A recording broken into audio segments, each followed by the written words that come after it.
The Simple Path to Wealth by J.L. Collins.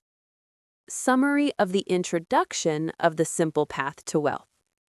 In the introduction, Collins lays the foundation for the book's entire philosophy, simplifying money and investing so you can achieve financial independence and use money as a tool for freedom, not stress.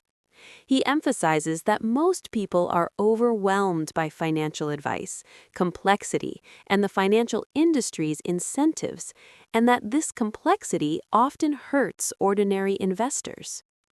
Core principles from the introduction. Number 1. Keep it simple. Collins argues that wealth building doesn't require complicated investing, exotic products, or trying to beat the market. In fact, those things often hurt individual investors. The most effective strategy is straightforward. Spend less than you earn. Invest the surplus. Avoid debt. This simple approach, repeated consistently, is the path to financial independence. Number 2. Complex investments mostly serve others. A central point is that complex financial products exist to profit those who sell them, not the investors who buy them. Collins encourages readers to avoid expensive advisors and products and to focus on low-cost, simple strategies. Number 3. Money buys freedom. One of the most quoted ideas from the intro is, quote, "Money can buy many things, but nothing more valuable than your freedom," end quote. The goal of financial independence isn't luxury, it's autonomy, the ability to make life choices without being driven by financial fear. Number 4. Avoiding debt is fundamental. Collins stresses that debt should not be normalized. It reduces freedom and limits choices, whether it's credit cards, car loans, or other high-interest obligations. Number 5. Mindset matters more than technical knowledge. He highlights that investing isn't just about numbers, it's about psychology, behavior, and discipline. Successful investors understand market ups and downs are inevitable and don't let fear or greed dictate decisions. Opening anecdote: The Monk and the Minister, intro adjacent. Immediately after the official introduction, Collins includes a parable about two friends. One becomes a powerful minister and urges the monk to seek comfort through service to the king. The monk replies that if one can live simply, on rice and beans, one doesn't need to serve anyone for material gain. This story sets the tone for the book. True comfort isn't found in power or wealth, but in freedom and simplicity. Key takeaways. Here are some of the most memorable summary points from the intro, not exact text, but faithful to Collins' meaning. A simple financial strategy beats complexity for most people. Debt is a burden, not a tool. Saving and investing early gives your money time to work through compound growth. You don't need to time the market or pick stocks. Low-cost index funds are enough. The ultimate purpose of wealth is freedom, not consumption. Why this matters. The introduction isn't just a preface, it frames the entire book's message. Instead of financial jargon or insider strategies, Collins offers principles anyone can understand and apply. Whether you're starting your financial journey or revisiting your approach, the introduction gives clarity on why money and investing need to be viewed through the lens of freedom and simplicity. Please be part of our success story that we will tell someday by subscribing, liking, and sharing the work of this channel. We want to grow with you from the beginning. Now, let's break down the book chapter by chapter. A parable: The Monk and the Minister. The story, in plain terms. Two friends grow up together. One becomes a powerful government minister, living close to wealth, influence, and the king. The other becomes a monk, living simply with very few possessions. Years later, the minister visits the monk and says something like, If you learned to serve the king as I do, you wouldn't have to live on rice and beans. The monk calmly replies, if you learned to live on rice and beans, you wouldn't have to serve the king. That's the entire parable, short, sharp, and deliberate. What the parable means, this is the point. Number 1, freedom comes from needing less. The monk is free because he needs very little, he owes nothing to anyone, no one controls his time or choices. The minister, despite wealth and power, is dependent on the king, on status, on maintaining a costly lifestyle. Collins is saying, the person who needs less is more powerful than the person who earns more. Number 2, money is a tool, not the goal. The parable reframes wealth. Wealth isn't about luxury, it's about not having to serve someone you don't want to. True wealth equals autonomy. This becomes the backbone of the book's philosophy. Financial independence isn't about being rich, it's about being free. Number 3, lifestyle inflation is the real trap. The minister must serve the king because his lifestyle demands it. The monk doesn't have that problem. Collins uses this story to warn you. The more expensive your life becomes, the more trapped you become, even with a high income. Number 4, why this comes so early in the book. Collins places this parable right at the beginning to reset how you think about money before he talks about investing. He wants you to understand, the goal isn't beating the market. The goal is designing a life that doesn't require obedience to money. The core lesson in one sentence: if you can live well on little, you don't need to sell your life to anyone. That single idea drives avoiding debt, saving aggressively, investing simply, rejecting financial complexity. Debt, the unacceptable burden. The core claim. Debt is a form of slavery. That's not rhetorical. Collins means it literally. When you are in debt, your future labor is already promised. Your choices are restricted. Your time no longer fully belongs to you. Before investing, before wealth, before freedom, debt must go. Number 1, debt steals your most valuable asset, time. Money can be earned again. Time cannot. Debt forces you to work longer than you want, stay in jobs you dislike, accept conditions you would otherwise reject. You are not just paying back money, you are paying back hours of your life. Number 2, debt turns small problems into big ones. With debt, job loss becomes a crisis, illness becomes a disaster, market downturns become panic events. Without debt, setbacks are manageable, options remain open, stress drops dramatically. Debt removes your margin of safety, and life always tests margins. Number 3, good debt is mostly a lie. Collins challenges the idea of good debt versus bad debt.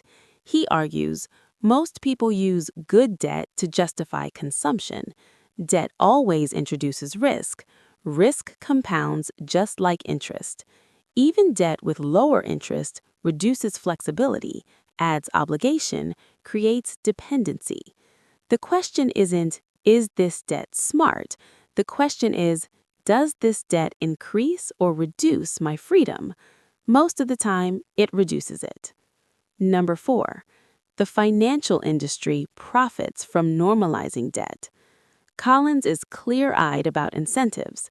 Debt is encouraged because banks earn interest, lenders earn fees, advertisers sell lifestyles you can't yet afford. The system benefits when you borrow, you feel normal doing so, and accept lifelong payments as inevitable. Rejecting debt is an act of financial rebellion.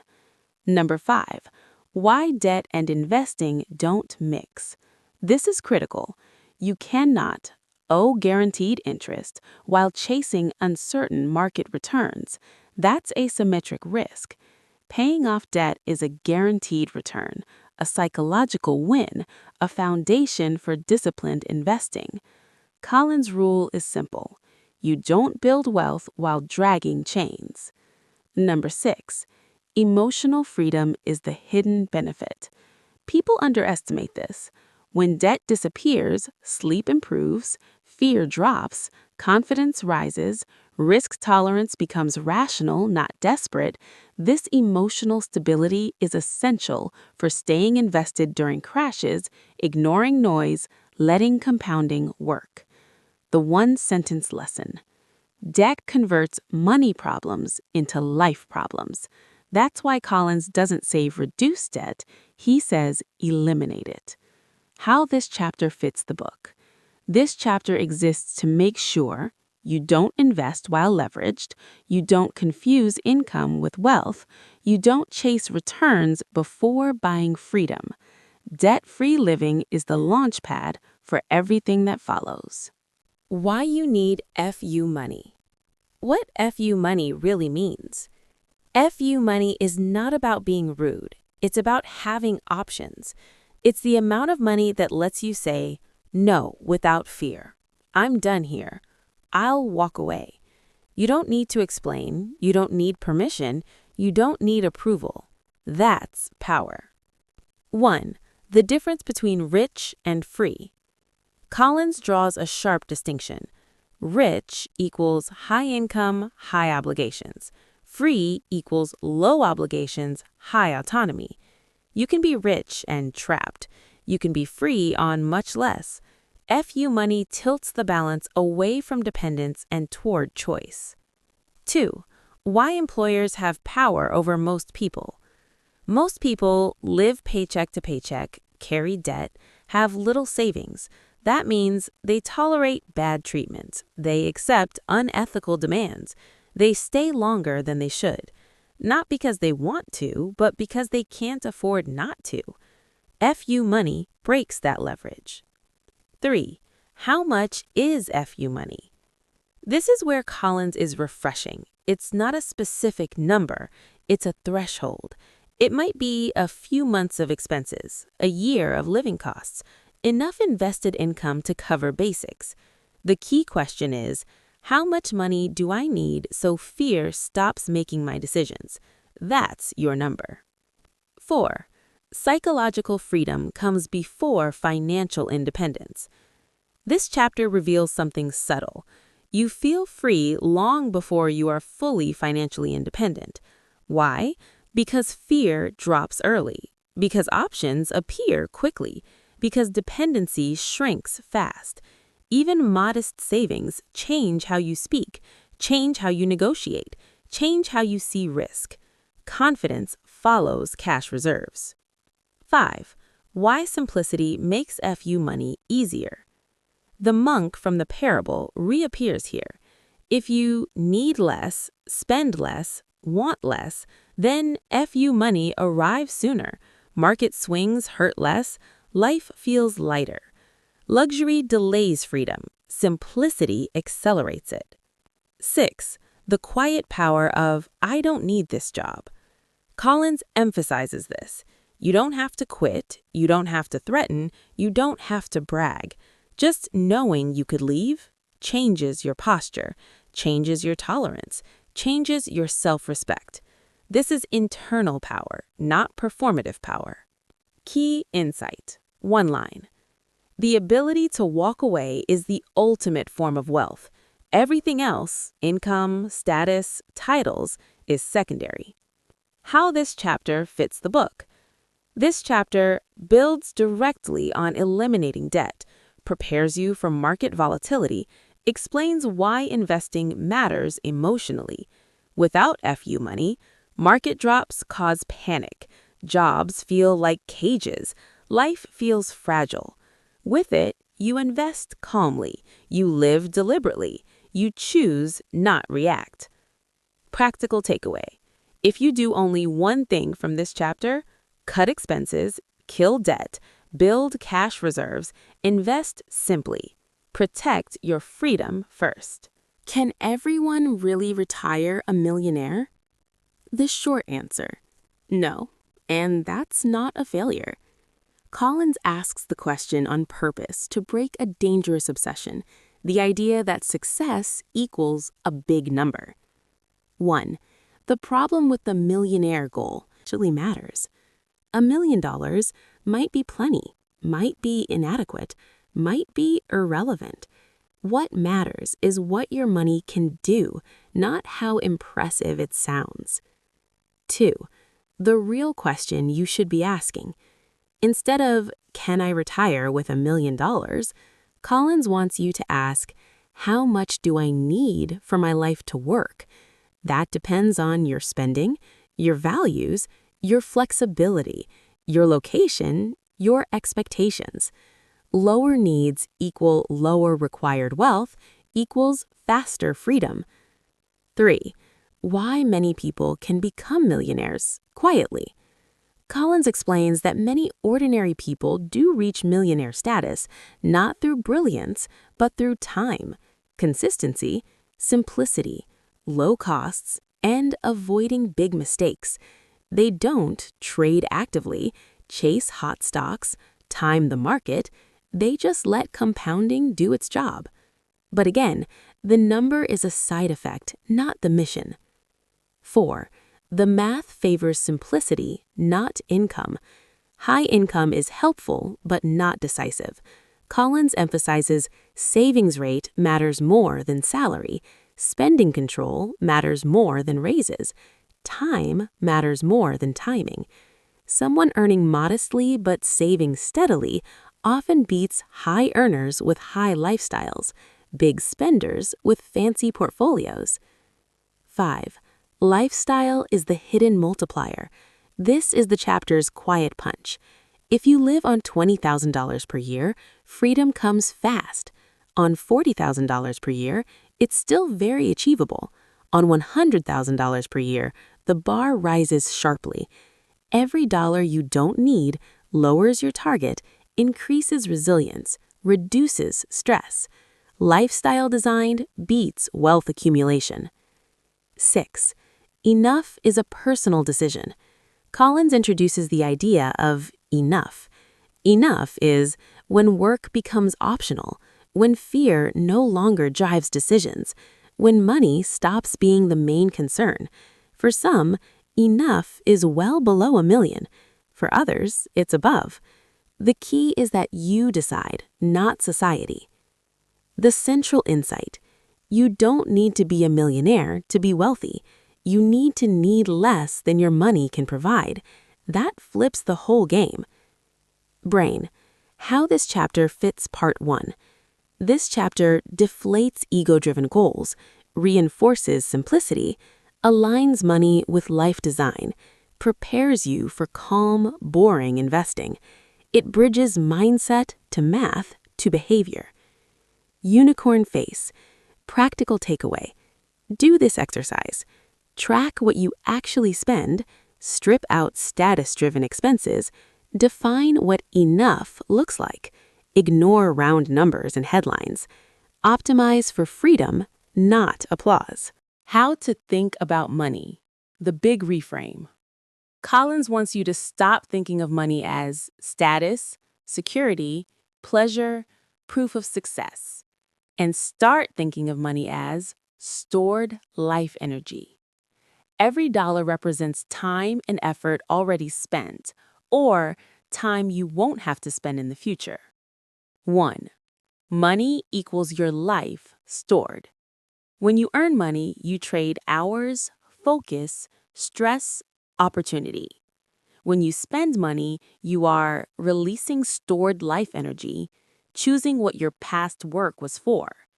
This leads to one brutal but empowering question. Is this purchase worth a piece of my life? Most spending doesn't survive that test. 2. Spending is not neutral. It's a choice. Collins emphasizes that every dollar has a job. If you spend $1 today, you can't invest it.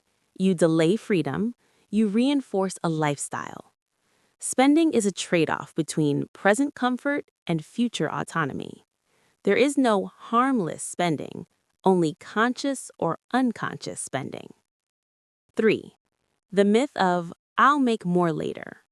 This mindset keeps people trapped.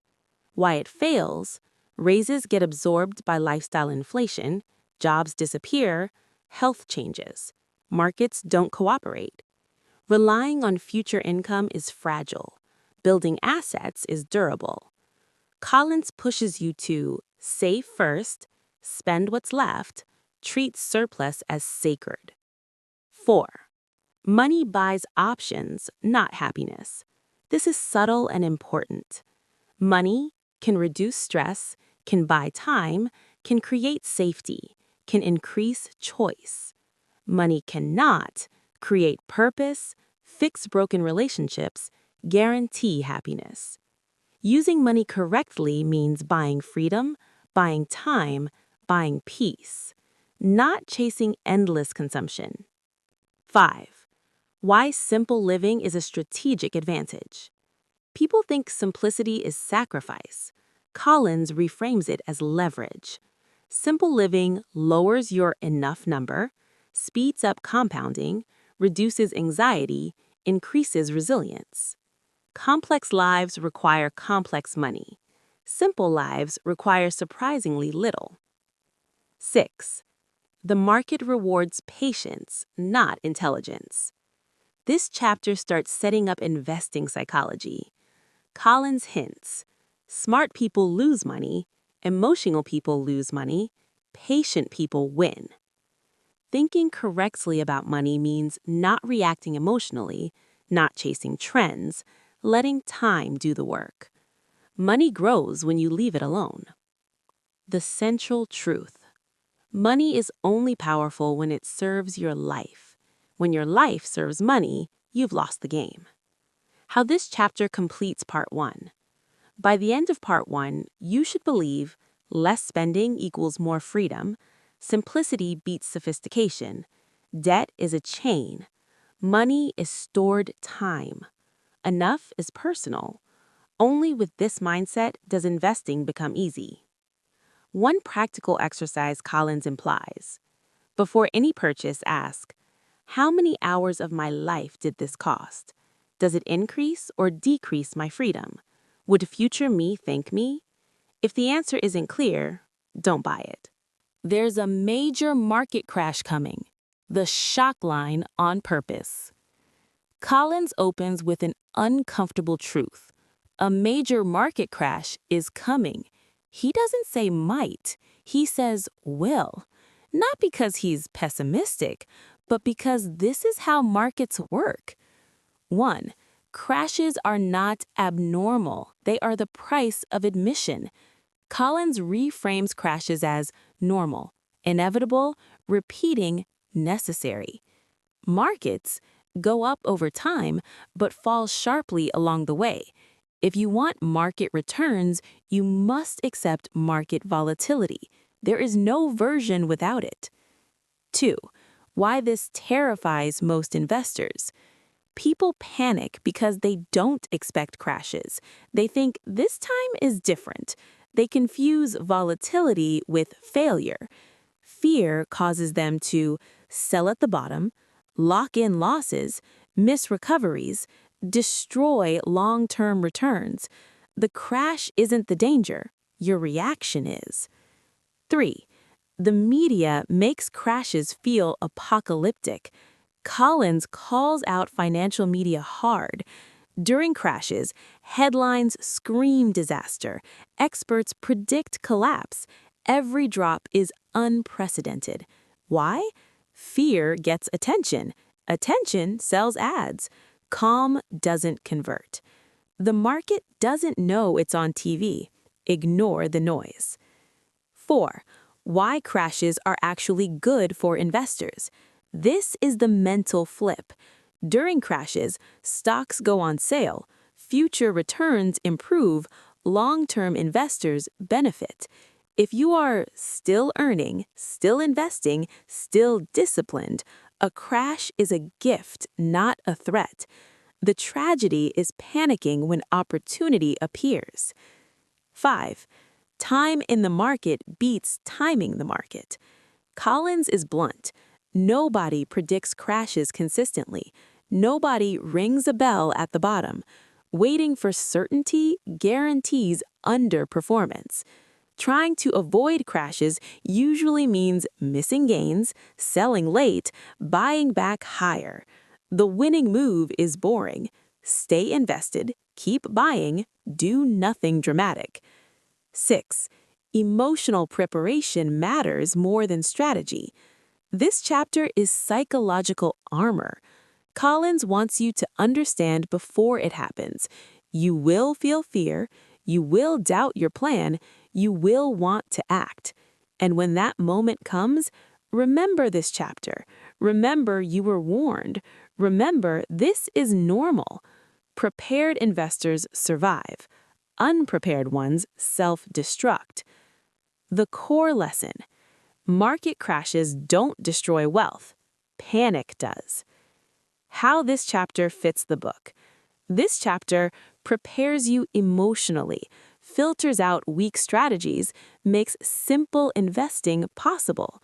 Without this mindset, index funds feel terrifying, volatility feels personal, long-term plans collapse. With it, you stay calm, you stay invested, you win quietly. What Collins wants you to do when the crash comes: expect it, ignore headlines, don't sell, keep buying if you can, live your life. That's it. The market always goes up. First, the clarification. Collins does not mean every year goes up, every decade goes up, every stock goes up. He means over long periods of time, the total market trends upward, and historically, across wars, depressions, crashes, pandemics, bubbles, and political chaos, this has been true. Why the market rises long term. Collins explains the engine behind growth. Markets rise because humans innovate, businesses solve problems, productivity increases, technology compounds, population grows, efficiency improves. When you invest in the market, you are investing in human progress itself, not just companies, civilization's momentum. Number 2, the difference between short-term chaos and long-term direction. Short-term: fear, speculation, news, politics, emotion. Long-term: growth, compounding, productivity, innovation, value creation. Short-term movement is noise. Long-term movement is structure. Number 3, why individual investors don't experience the market. This is subtle but important. Most people jump in and out, react emotionally, trade frequently, chase trends, so they don't experience the market, they experience their behavior. The market goes up, their actions often go sideways or down. Number 4, the power of compounding. Collins emphasizes compounding as a force of nature. Small amounts, over a long time, at steady returns, equals massive outcomes. But compounding only works if you stay invested. You don't interrupt it. You don't panic. Time is the multiplier. Number 5, why simplicity wins. This chapter quietly reinforces simplicity. Broad market exposure beats stock picking. Low-cost investing beats active management. Patience beats intelligence. The more complex your strategy, the more fragile it becomes. The more emotional you become, the more mistakes you make. Simple strategies survive chaos. Number 6, the psychological shift. Collins wants you to internalize this.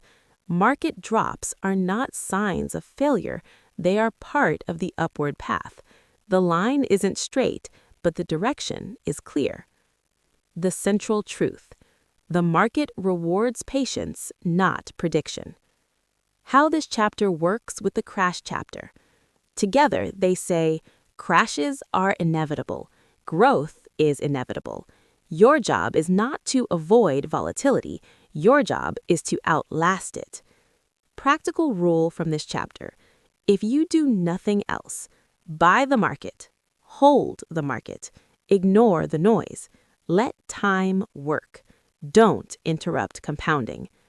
Mental model. Think of the market like gravity. You can jump, you can fall, you can stumble, but the long-term pull is always downward. Growth, upward. Why most people lose money in the market. The core claim. Most people don't lose money because the market fails. They lose money because of themselves. Emotional reactions, timing attempts, and chasing trends cost more than any market downturn. Common behavioral mistakes. Chasing hot stocks or tips. People buy what is popular, expensive, or trending. They buy high, sell low, and repeat. Collins calls this speculation disguised as investing. Panic selling during crashes. Market drops trigger fear. Investors sell to stop further losses. They lock in the very losses that could have recovered over time. Timing the market. Trying to guess highs and lows rarely works. Missed gains are catastrophic over decades.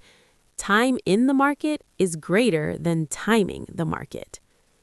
High fees and active management. Advisors, funds, and trading platforms can take large slices of returns. Investors overpay for complexity and underperform. Overconfidence. Thinking you're smarter than everyone else leads to riskier bets. Overconfidence often destroys capital faster than markets do. Why behavior matters more than knowledge. Collins stresses, you don't need insider knowledge. You don't need technical analysis. You don't need to predict crashes. All you need is discipline, patience, a system that removes emotional temptation. The market rewards behavior, not brilliance. The role of emotions. Collins emphasizes human psychology. Fear and greed are stronger than logic. Most investors act based on emotion, not plan. Markets exploit your emotions if you let them. Key insight. Emotional discipline is your most valuable investing skill. The simple fix. Collins' solution is elegantly simple. Invest in broad market index funds. No stock picking, no timing, low fees. Ignore short-term volatility. Don't react to crashes. Avoid media panic. Stay invested over decades. Let compounding work. Let market growth do the heavy lifting. This is why his simple path works. The mental model. Think of the market as a raging river. Some will try to swim upstream, active trading, timing. Most will drown or struggle. The wise investor floats with it, letting it carry them forward steadily. Central lesson. Most people lose money not because the market goes down, but because they can't control their own behavior. How this chapter fits into part 2. Reinforces lessons from The Market Always Goes Up, explains why crashes don't matter if you stay disciplined, sets up why index fund investing is the only reliable path. How to harness the world's most powerful wealth-building tool. Number 1. The tool, low-cost index funds. Collins identifies the S&P 500 index fund or other broad market index funds as the ultimate wealth-building vehicle. Broad exposure, owns hundreds of top companies at once, automatic diversification, reduces single stock risk, low cost, minimal fees so your money compounds without drag. Simple. You don't have to pick winners or predict crashes. He calls it the closest thing to a guaranteed wealth-building machine without requiring genius or insider knowledge. Number 2. Why index funds work better than stock picking. Collins contrasts two strategies: stock picking versus index funds. Stock picking, high effort; index funds, minimal effort. Stock picking, emotional; index funds, passive and disciplined. Stock picking, high risk of failure; index funds, historically reliable over decades. Stock picking, fees and taxes eat returns; index funds, very low fees, tax efficient. Stock picking, only a few win; index funds, almost everyone wins if patient. Key takeaway: you're not trying to beat the market, you are the market. Number 3, the magic of compounding. Index funds allow your wealth to grow exponentially over time. Money invested early grows steadily. Dividends are reinvested. Time is the most important factor. Even modest, consistent contributions accumulate far more than sporadic high-risk bets. Patience plus broad market exposure equals compounding magic. Number 4, discipline over timing. Collins emphasizes that using this tool requires staying in the market through ups and downs. Ignore crashes, they are temporary. Ignore hype, hot stocks are distractions. Stick to contributions. Dollar cost averaging is automatic. Your emotional discipline amplifies the tool's effectiveness. Number 5, minimalism equals maximum effectiveness. Using this tool eliminates complexity, reduces decision fatigue, avoids expensive mistakes. Collins repeatedly stresses, the simpler the strategy, the more likely you are to succeed. Number 6, the only decisions you need to make. With index funds, you mostly only decide how much to invest, focus on saving, not timing; asset allocation, how much in stocks versus bonds; when to rebalance, minimal, occasionally. Everything else is automatic. Number 7, central insight. You don't need to be smart. You don't need to guess. You just need to own the broad market, stay invested, and let time do the work. Number 8, how this chapter fits into part 2. Solves the emotional problems outlined in previous chapters, provides a practical, actionable solution to build wealth, makes crashes and market volatility irrelevant if you stay disciplined. Magic beans. 1. Why he calls them magic beans. Collins compares index funds to Jack's magical beans. They grow steadily over time. They are simple seeds you plant once. With patience, they multiply into something enormous. The metaphor emphasizes long-term growth without effort or complexity. 2. The core idea: buy broad market index funds, S&P 500, total stock market, and international markets. Contribute regularly, monthly, quarterly, or annually. Do nothing else. No stock picking, no timing, no trading frenzy. This is the simplest and most reliable way to build wealth. 3. Benefits of magic beans. Low cost, minimal fees, your returns aren't eaten by management costs. Diversification, owning hundreds or thousands of companies reduces risk. Automatic growth, dividends reinvest automatically. The market grows over decades. Psychological safety, you don't need to guess. You don't need to worry about individual companies. You can stay calm during crashes. 4. Practical examples, Collins style. VTSAX is his Vanguard Total Stock Market Index Fund for U.S. investors. Small, regular contributions, $100 to $1,000 per month, compound into a large sum over decades. Even investing a few $1,000s early can generate life-changing wealth thanks to compounding. 5. Avoid complexity. Collins warns against picking individual stocks, like chasing magic beans that aren't real, buying mutual funds with high fees, trying to time the market, waiting for perfect moments reduces returns.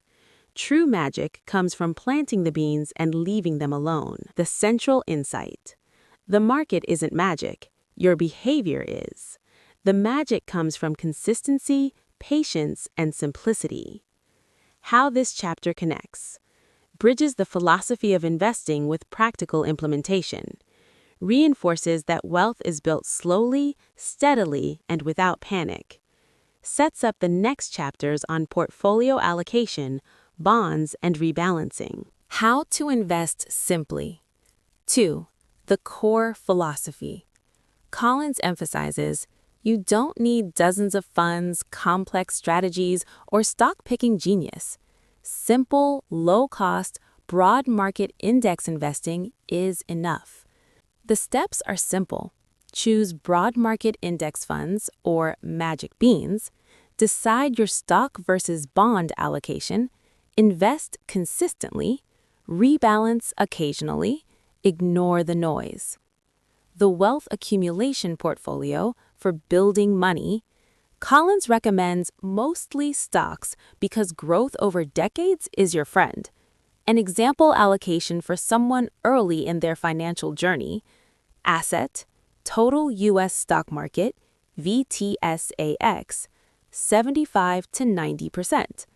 Total international stock market, VTIAX, 10 to 25%.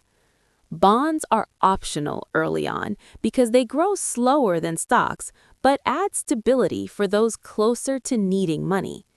Key points. Focus on low-cost index funds only. Avoid individual stocks and sector bets. Keep it boring. Boring wins.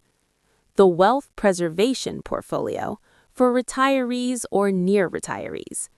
Once you start drawing from your portfolio, bonds become important to reduce volatility. Asset, total stock market, 50 to 75%. Total bond market, VBTLX, 25 to 50%. Bonds stabilize withdrawals during market downturns. Stocks still drive growth, but risk is mitigated. Rebalancing. Rebalancing is simply keeping your allocation consistent. If stocks outperform and exceed your target percent, sell a small portion of stocks, buy bonds. If stocks underperform, sell bonds, buy stocks. Collins stresses this doesn't need to be frequent. Once or twice a year is enough. Keep it low cost and tax efficient. Use index funds with minimal fees. Invest in tax-advantaged accounts when possible, 401k, IRA, Roth IRA. Avoid high-fee mutual funds and excessive trading. These destroy returns over decades. Mental model. Think of this as set it and forget it. Decide your stock-bond mix, pick broad market index funds, contribute regularly, rebalance occasionally, ignore short-term noise. This is literally all you need to build wealth. Central insight. Investing simply is not just easier, it is more effective. Complexity, trading, and stock picking hurt most people. How this chapter fits into part 2. Provides clear instructions after the previous chapters on market behavior and psychology. Bridges the why of index funds with the how of actual portfolio design. Prepares you for the next chapters on bonds, rebalancing, and health savings accounts. Adding bonds to the mix. Why bonds exist in your portfolio. Stocks equals growth. Bonds equals stability. Collins emphasizes, stocks go up and down. They can be volatile.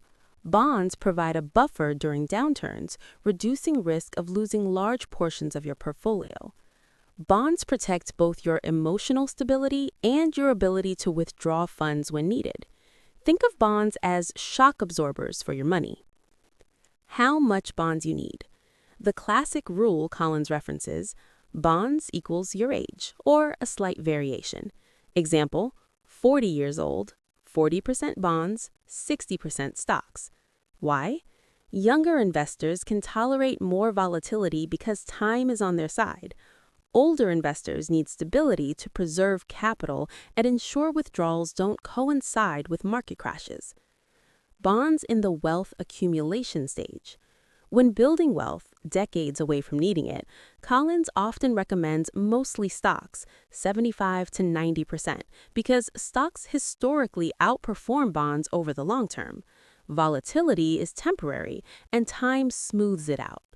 Bonds can still provide psychological comfort, especially for those who are risk-averse. Bonds in the preservation stage, retirement. For retirees, bonds become essential because market drops can force withdrawals, reduces the risk of selling stocks at a loss, smooths portfolio swings.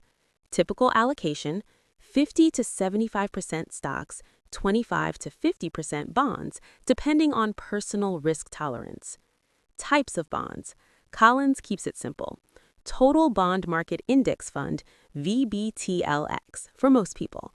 Broad exposure to U.S. investment-grade bonds, low cost, tax-efficient, no need for individual bond picking, exotic products, or market timing.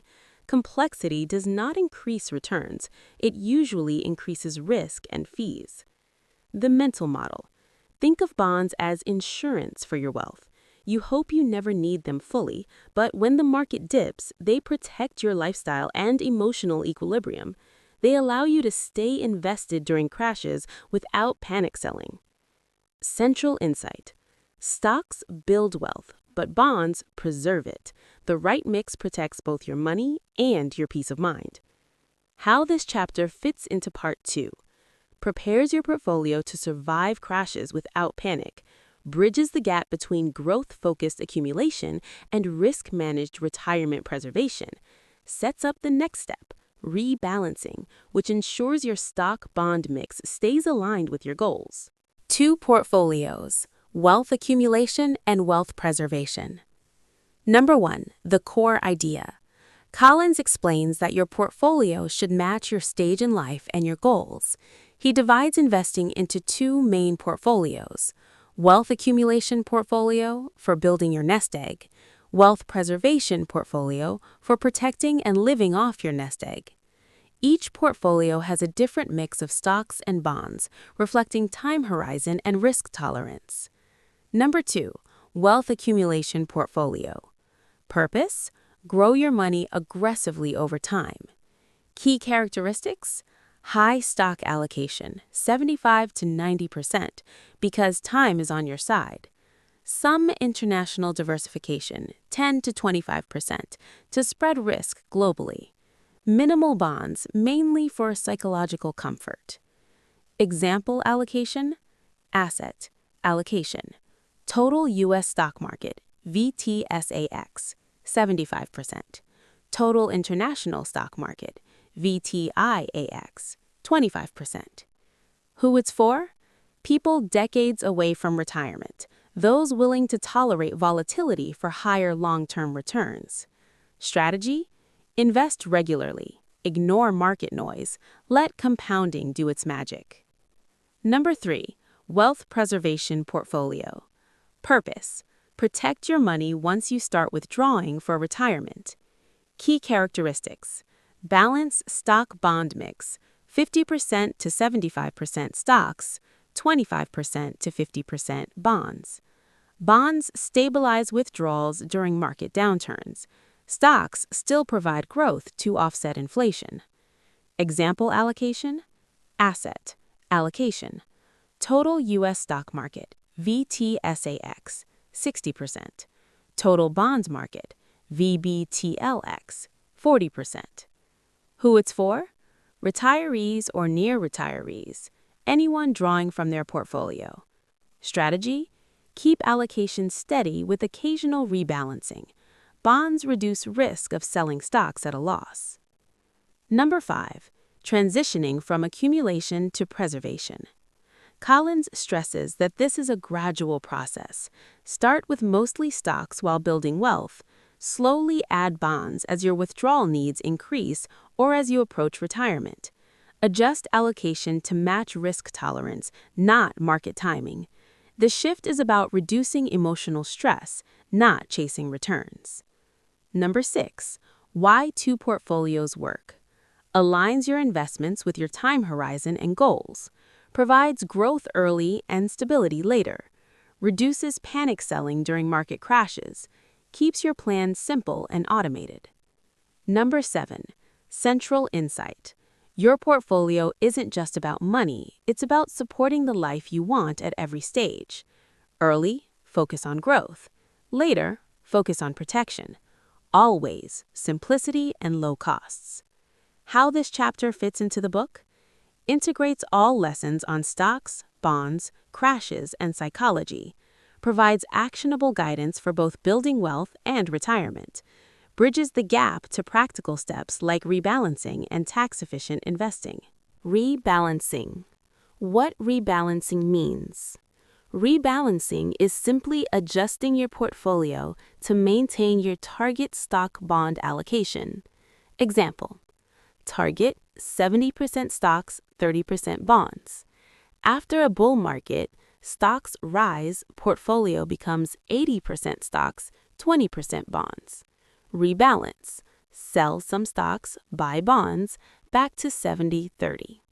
Purpose: maintain your desired risk profile and avoid unintended exposure. Why rebalancing matters. Collins emphasizes that portfolios naturally drift because stocks often outperform bonds over time. Without adjustment, your portfolio becomes riskier than intended. Emotional stress can increase if stocks dominate before a crash. Rebalancing controls risk, reinforces discipline, forces buy low, sell high automatically. How often should you rebalance? Collins is practical. Frequency: once or twice a year. Alternative: only rebalance if allocation deviates significantly, e.g., plus or minus 5%. Don't rebalance too often. It creates unnecessary trading, taxes, and fees. The goal is stability, not perfection. Rebalancing methods. Two main approaches: calendar-based, check portfolio on a schedule, e.g., January and July, adjust allocations if necessary. Threshold-based, adjust only when allocations exceed preset thresholds, e.g., stocks greater than 75% or less than 65%. Collins says either method works. Choose the one that keeps you consistent. The psychological benefit. Rebalancing also reinforces emotional discipline. During market runs, selling some stocks and buying bonds is counterintuitive, but smart. During market drops, buying stocks with bonds prevents panic buying or missing growth. It turns market volatility into an advantage rather than a source of stress. Central insight. Rebalancing is insurance for your peace of mind.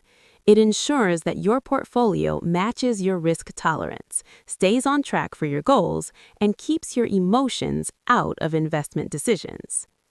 How this chapter fits into the book. Completes the portfolio management section, connects accumulation and preservation strategies, ensures that the simple path remains effective even during market chaos. Investment plan options. 1. The core philosophy. Collins makes this clear up front. There is no single perfect investment plan, only plans that are simple, low cost, and aligned with your temperament. The best plan is the one you can understand, stick with, ignore during market chaos. 2. Option 1. The simple path. DIY index investing. This is Collins' preferred option and the backbone of the book. Structure. Total U.S. stock market index fund, like VTSAX. Optional total bond market index fund, like VBTLX. Optional international stock index fund. Why it works? Ultra low fees, maximum diversification, minimal effort. Historically, excellent returns. Best for people willing to manage a very simple portfolio. Anyone who wants control without complexity. This option puts math and history on your side. 3. Option 2. Target date retirement funds. A set-it-and-forget-it approach. How it works? One fund automatically adjusts stock, bond mix as you age, rebalances internally. Pros? Extremely simple. No rebalancing required. Good for beginners. Cons? Slightly higher fees, less control over asset allocation, sometimes more conservative than necessary. Best for investors who want maximum simplicity, people who don't want to think about investing at all. 4. Option 4. Robo-advisors. Automated investing platforms like algorithm-driven portfolios. What they do, create a diversified portfolio, automatically rebalance, sometimes provide tax loss harvesting. Pros? Easy, automated, hands-off. Cons? Extra advisory fees, still just index funds under the hood, and less transparent than DIY. Collins' take? Helpful for some, but you're paying for convenience, not better returns. 5. Option 5. Financial advisors. This is where Collins becomes very cautious. Risks? High fees, often 1% plus annually. Incentives may not align with your interests. Complexity disguised as expertise. When advisors can help, behavioral coaching, complex estate or tax situations, people who would otherwise panic and sell. Key warning? Fees matter more than brilliance. Even small annual fees can destroy huge portions of your wealth over time. 6. Option 6. Complex or active investing. Not recommended. This includes stock picking, market timing, frequent trading, exotic strategies. Why Collins rejects it? Most professionals fail to beat the market. High fees plus poor behavior equals underperformance. Complexity increases mistakes, not returns. Complexity benefits the financial industry, not you. 7. Choosing the right option for you. Collins encourages brutal honesty. Ask yourself, do I enjoy managing money? Can I stay calm during crashes? Will I tinker if bored or scared? The simpler the plan, the better your odds of success. Central insight. The best investment plan is the one that removes you from your own worst instincts.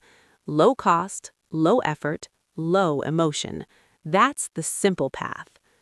How this chapter fits in the book? Turns philosophy into real-world choices, reinforces why simplicity beats sophistication, and prepares you for the next chapters on tax-advantaged accounts, withdrawal strategies, and living off your investments. Health Savings Accounts, HSAs. What an HSA is and why it's special. An HSA is a tax-advantaged account available to people enrolled in a high-deductible health plan.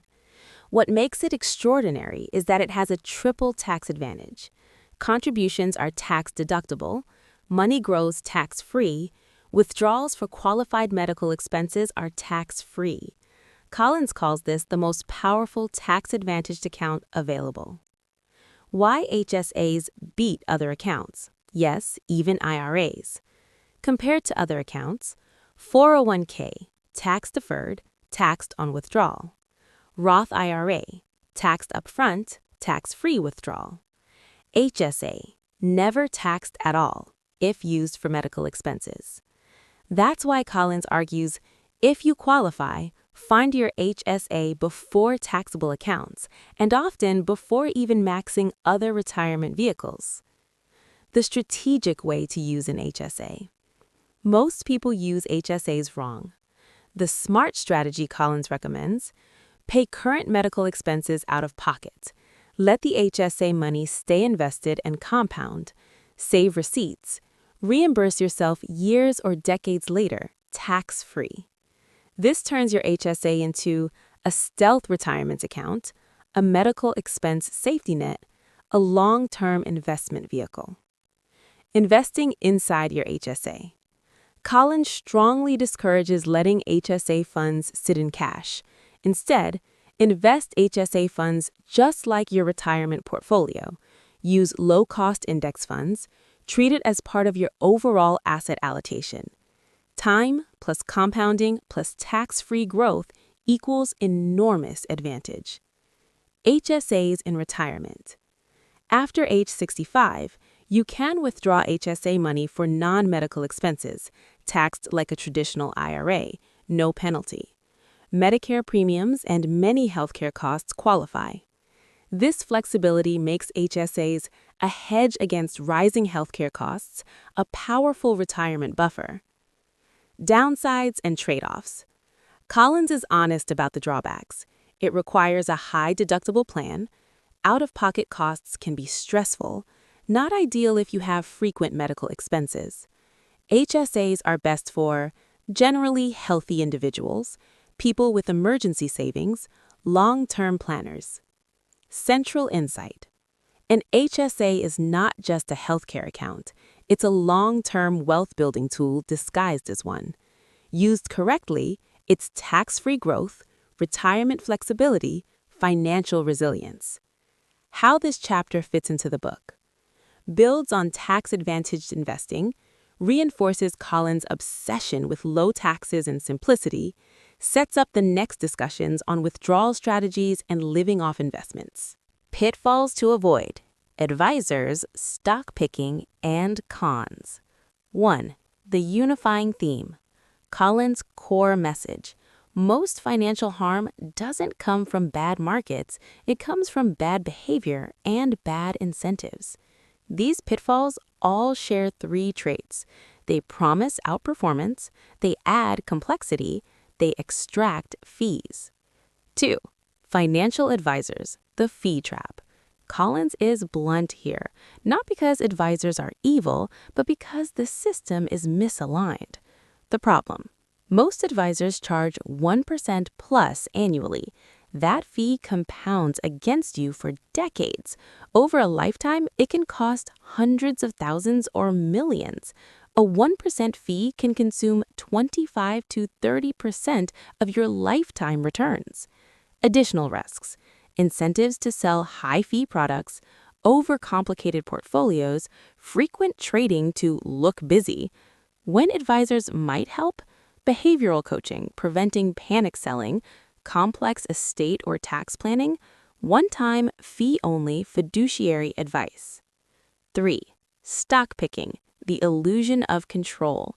Why people love it? It feels smart. It's exciting. Success stories are loud.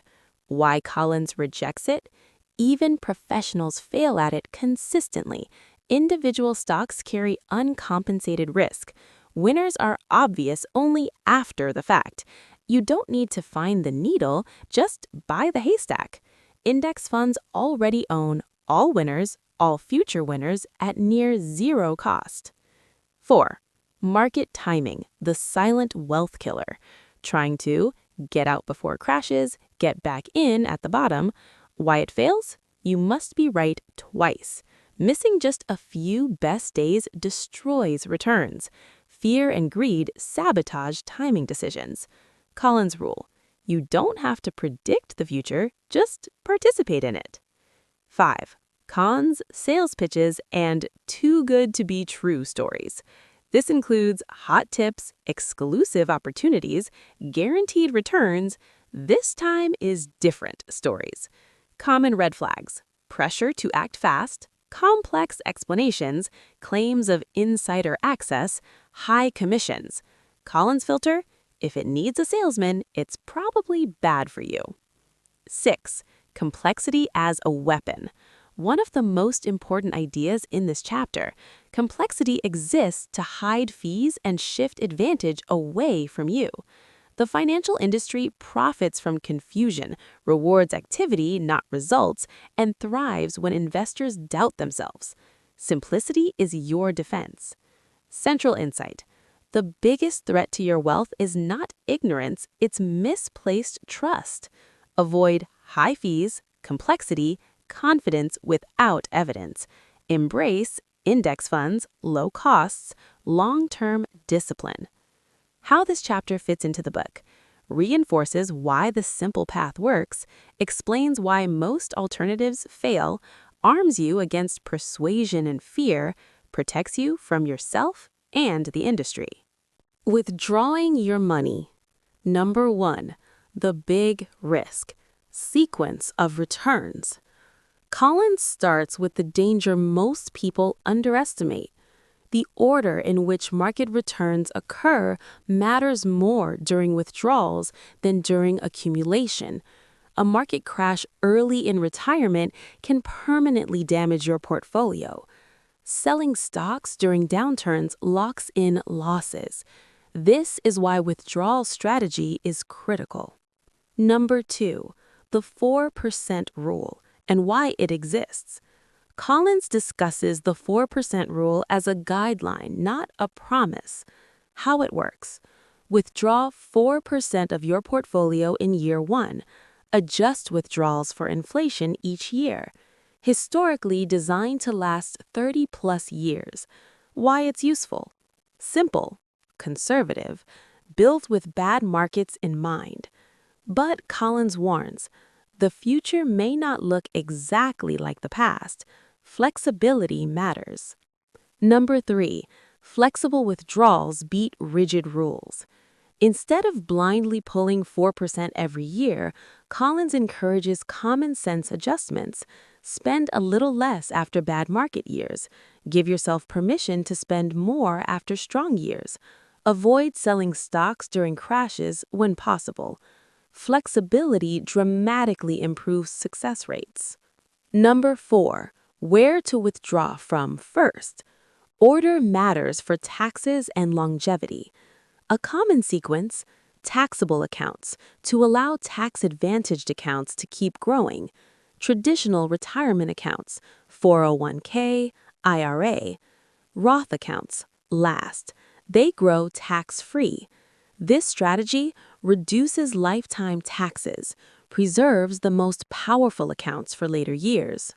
Number 5, using bonds as a buffer. This is where the wealth preservation portfolio shines. Bonds provide spending money during market downturns, allows stocks time to recover, prevents panic selling. Bonds aren't for returns, they're for resilience. Number 6, required minimum distributions, RMDs. Collins briefly notes, traditional retirement accounts require withdrawals at a certain age. Planning ahead avoids forced selling at bad times, another reason to think holistically about accounts early. Number 7, the emotional side of withdrawal. One of the most underrated challenges, switching from saving to spending feels uncomfortable. Fear of running out of money can lead to underspending. Collins encourages trusting the math and the plan. Money is a tool, not a scorecard. Central insight. A successful withdrawal strategy balances math, flexibility, and emotional discipline. Spend thoughtfully. Stay invested. Adjust when needed. Don't let fear steal the life you worked to build. How this chapter fits into the book. Completes the full investing life cycle, connects portfolio design to real-life living, reinforces why simplicity and bonds matter, prepares you for the final chapters on legacy, happiness, and purpose. Drawing Social Security. 1. Social Security is part of your portfolio. Collins reframes Social Security in a powerful way. Social Security is a guaranteed, inflation-adjusted income stream, essentially a government-backed bond. That means it reduces how much you need to withdraw from investments. It lowers portfolio risk. It provides stability no market can match. You should factor it into your overall retirement plan, not treat it as extra. 2. Should you worry about Social Security's future? Collins is very clear and very calming. Social Security may change, benefits may be adjusted, but it is extremely unlikely to disappear. Why? Too many people depend on it. It's politically untouchable. Changes historically affect future recipients, not current retirees. Plan conservatively, but don't ignore it out of fear. 3. When to start taking Social Security. This is the heart of the chapter. Your options: early, around 62, smaller monthly benefit; full retirement age, baseline benefit; delayed, up to 70, significantly higher monthly payments. Collins highlights an important truth. Delaying Social Security is like buying an inflation-protected annuity with an excellent return. 4. Why delaying often makes sense. Delaying Social Security increases your guaranteed income for life, protects against longevity risk, reduces pressure on your investment portfolio. This is especially powerful if you expect to live a long life, you have sufficient investments to bridge the gap, you want more security later in retirement. 5. The trade-off: math versus life. Collins acknowledges reality. Some people need income early. Health concerns matter. Enjoying life earlier may outweigh higher payments later. There is no universally correct answer, only what fits your life. 6. How Social Security changes withdrawal strategy. Once Social Security begins, portfolio withdrawals decrease, market risk drops, spending becomes more predictable. This allows higher stock allocation, greater peace of mind, more flexibility during downturns. Central insight: Social Security is not a bonus, it's a foundation. Used wisely, it strengthens your retirement plan, reduces stress, lets your investments work more effectively. How this chapter fits into the book? Completes the income side of retirement, reinforces Collins's focus on guaranteed cash flow, balances investment strategy with real-life security, sets up the reflective final chapters on spending, legacy, and purpose. Conclusion. 1. The simple path really is simple. Collins circles back to the core truth of the book. Wealth is built not through brilliance, but through behavior. You don't need fancy strategies, predictions, constant activity. You need low costs, broad diversification, time, discipline. The simplicity is not a weakness, it's the advantage. 2. Freedom is the point, not money. Money is never the goal. Money is a tool to buy freedom, control, and peace of mind. Financial independence gives you the ability to walk away, the power to say no, the freedom to choose how you spend your time. This is why Collins talks so much about FU money, not to be crude, but to be honest. 3. Avoiding ruin matters more than chasing riches. Collins emphasizes that most people fail not because markets fail, but because they panic, chase performance, trust the wrong incentives, and complicate what should stay simple. You don't have to win big, you just have to not lose. Staying invested and avoiding catastrophic mistakes beats almost everything else. 4. Trust the math, ignore the noise. The world will always provide market crashes, pundits, doom headlines. This time is different narratives. The simple path asks you to trust history, trust diversification, trust compounding, and most importantly, trust yourself to do less. 5. Wealth should serve a life well lived. Collins ends on a human note. Spend your money without guilt. Use it to reduce stress. Share it when it matters. Don't hoard it out of fear. A life well lived is the ultimate return on investment. Final insight. The simple path to wealth is not about becoming rich. It's about becoming free.